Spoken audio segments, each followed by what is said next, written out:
Well, hey everyone, welcome back to the shop. This hopefully quick episode is going to be my review of the new trend, skeleton hinge jig. You might have seen the thank you to trend video I did, where they sent me a few bits to have a look at and post my thoughts. So now I've used the jig, I feel more confident to be able to tell you my findings and give you my thoughts, and they are my findings and my thoughts. If you follow me on Facebook, you may probably have seen I've been working in a vet's. The next village over, a new veterinary surgery is starting up. It opens tomorrow, in fact, and it was a complete, total refurb premises. I think it was changing from a bookshop into a vet's. So there was a lot of walls to put up and a lot of doors to hang and linings to put in and all the rest of it. So that's the reason between the gap from the thank you video and this review video. It's just putting up all the walls and getting all the other stuff done, waiting to hang the doors. So now that's done. There were 6 doors to hang. 5 of those were standard kind of internal swing doors, and 1 was a double swing door for the operating theatre. 2 of those 5 normal doors were actually 63mm lead lined doors, so they were quite heavy. I've used it now, so it's 5 doors down, and first thoughts, very good. It's definitely something I'm going to be hanging on to and using in the future for sure. Long story short, I had up until now been using this hinge jig, which is another trend product. I'll confess, I bought this probably 3 years ago now.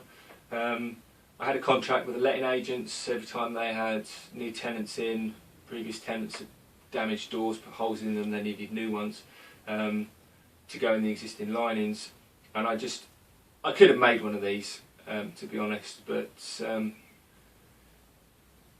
the reason I got this was because it swaps between a 4-inch and a 3-inch hinge, and you just swap these plates out, and that gives you your size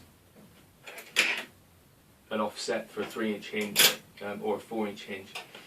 They were going in new linings, so I didn't need to make much adjustment, if any, to the linings, just on the doors, and this is great for that. You just clamp it to the side of the door, bosh, away you go, and you need to move it along twice or once, depending on how many hinges you've got.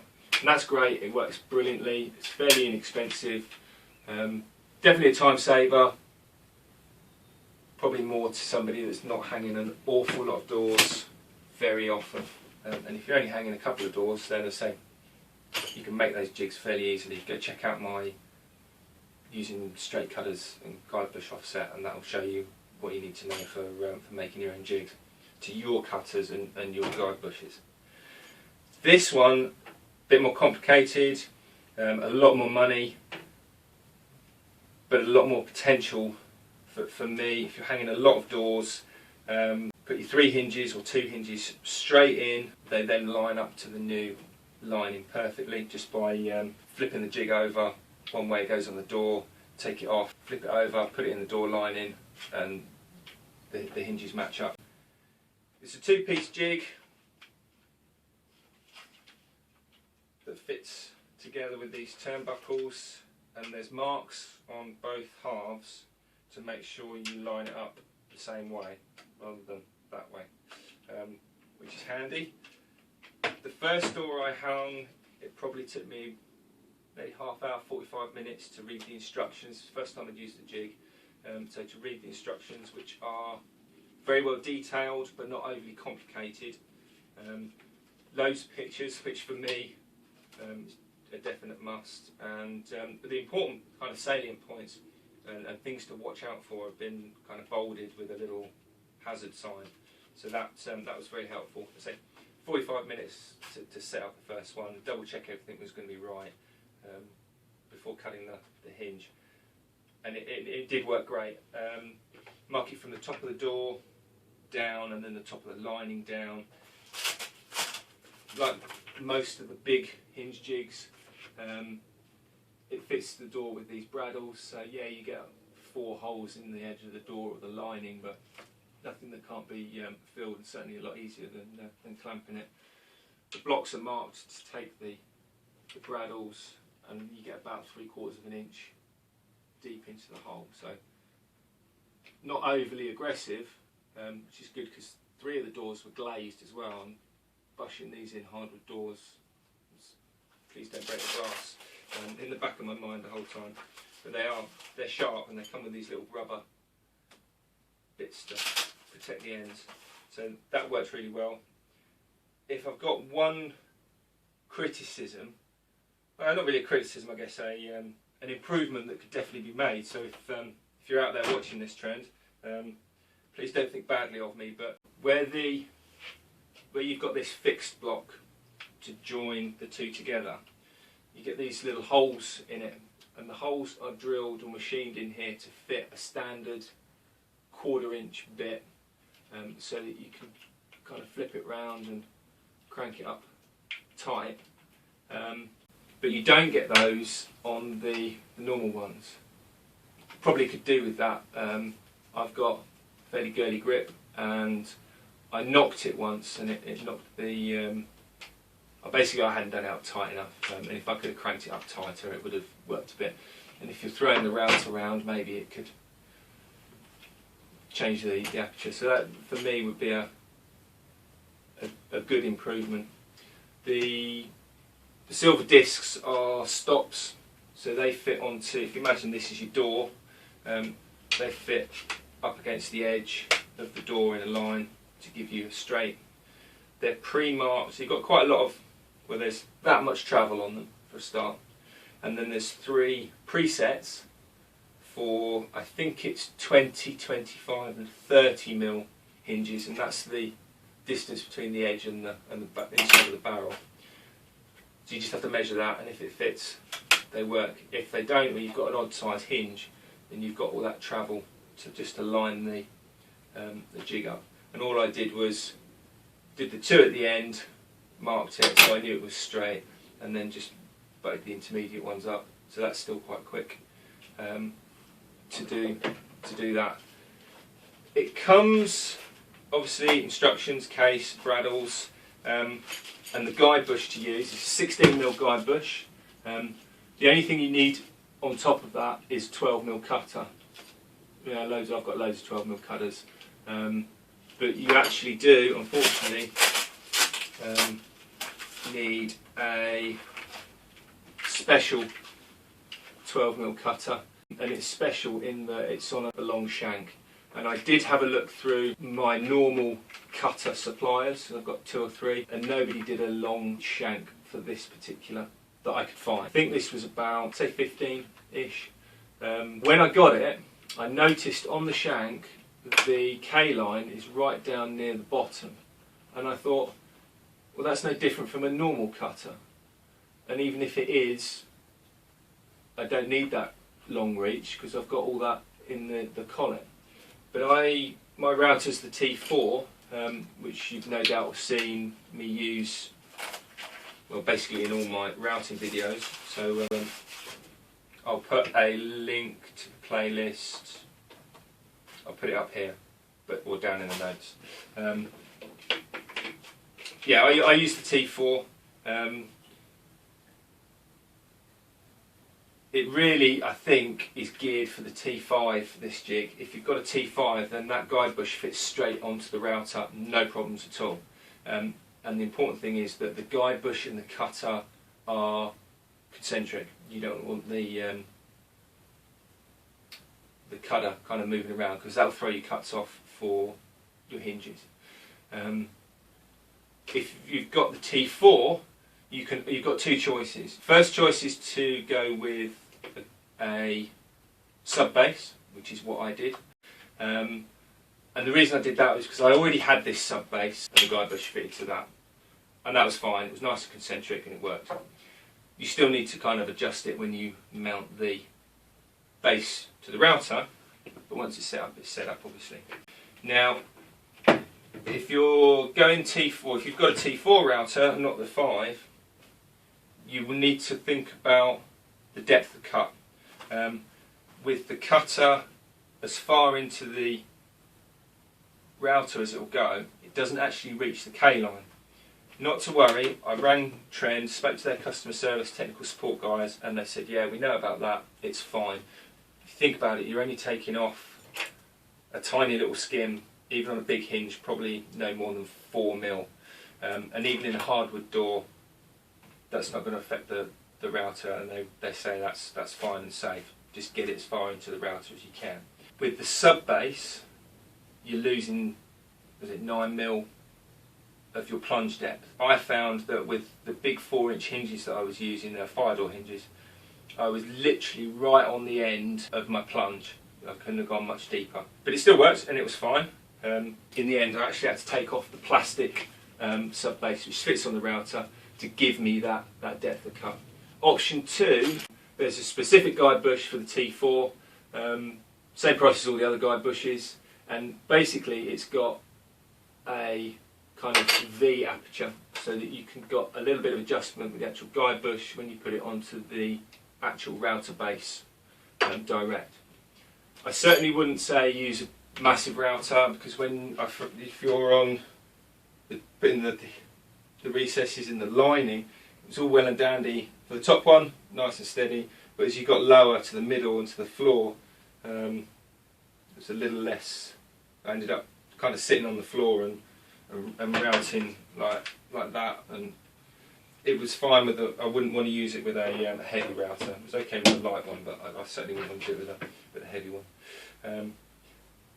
So yeah, that's my review. I like it. It's expensive. If you're hanging a lot of doors, particularly if you're on a job where you're getting paid per door, this thing will probably pay for itself. Certainly the first time you use it. Probably, I don't know, it depends how much you charge per door up, but work that out. That's how many doors you can put out.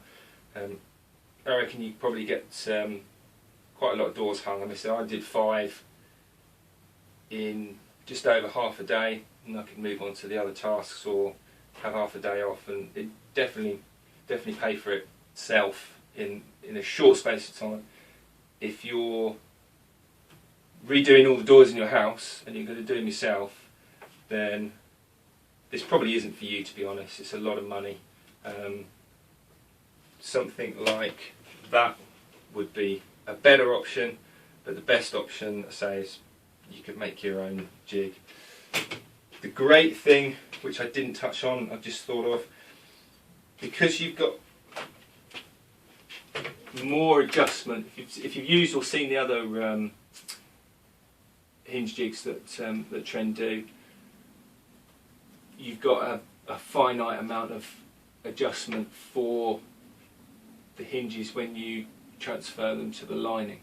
If you're putting a new door in an old lining, you've already got those recesses in the lining.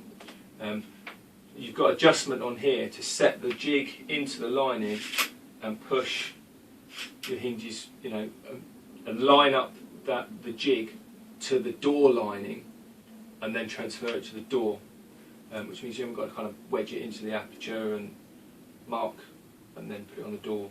So that is a much quicker method. Sometimes you say, well, if you're doing a 6 and 9 door and one in the middle, you only need a little bit of adjustment, but you've probably seen people hanging doors and the hinges are kind of a foot up and a foot down, and that's outside that the scope of the jig, whereas these you can slide all the way. You've got a massive amount of adjustment from the top of the door. I mean, that's a good 16 inches there, so I don't think you'd ever need much more than that. The jig's also actually scribed, so the plate on the top of the door, it's set straight away. There's a line scribed on both sides of the jig to set it up for 6 inch. You can measure up from the bottom of the door for your 9 inch. And also setting into the hinges, which I don't think I talked about, is really quick. Now these are the apertures for setting the for routing out the hinge mortise. If you take a hinge, okay, this is a flush mount, but it's still a hinge. Take the hinge, put it into the jig, mark it up, and then push the second block to it and use the hinge distance to the block. Now the keen-eyed ones amongst you will say, oh, but what about the offset? Well, inside the aperture, guide bush rides around the whole aperture obviously. In the very corner, it's set with a little kind of step. So it's 2mm out and 2mm up. So it doesn't affect the radius of the guide bush and impede travel, but it gives you the straight offset to set the hinge, use the hinge to give you an exact size on your door, which means an exact fit when you put the hinge on the door. But also, because it goes both ways, you can use the hinge to set the depth that you need as well, and thereby to set the adjustment that way. So there's really no measuring involved. A nice bit of kit. The improvement could definitely be to use this machined plug in all of the adjustments. But apart from that, it is pretty much bomb-proof. It's robust. I think it's going to last a fair while. And even if I lose bits, then obviously it's covered by the warranty for a number of years. And if I lose something, then the spare parts are all available, which is, for me, one of the key points, because I know if something gets damaged or something wears out, the service after I've paid my money is there, and it's always a helpful person on the end of the phone, even if you're just kind of asking about, can you butcher a guide bush, or you're worried about the bit not fitting in the router up to the K-line. There's somebody there that knows about it at the other end. So yeah, all in all, kind of a good package. And I think I mentioned in the thank you video that the case it comes with is well padded. It's a bit dusty now obviously, but I think it would be handy and usable for spirit levels as well. Actually, it's quite a handy little gizmo. So hope I've not bored you. It's food for thought for sure. And please do like and subscribe, and don't forget to check out the other videos. I'll be doing one for the lock jig as well. So I'll post all the links down to where you can find, if you're interested in getting one of these, investing in one of these should I say, and all the other things, and also to the website, Facebook and all that social media stuff that we all waste our lives on. So yeah, we'll see you again next time.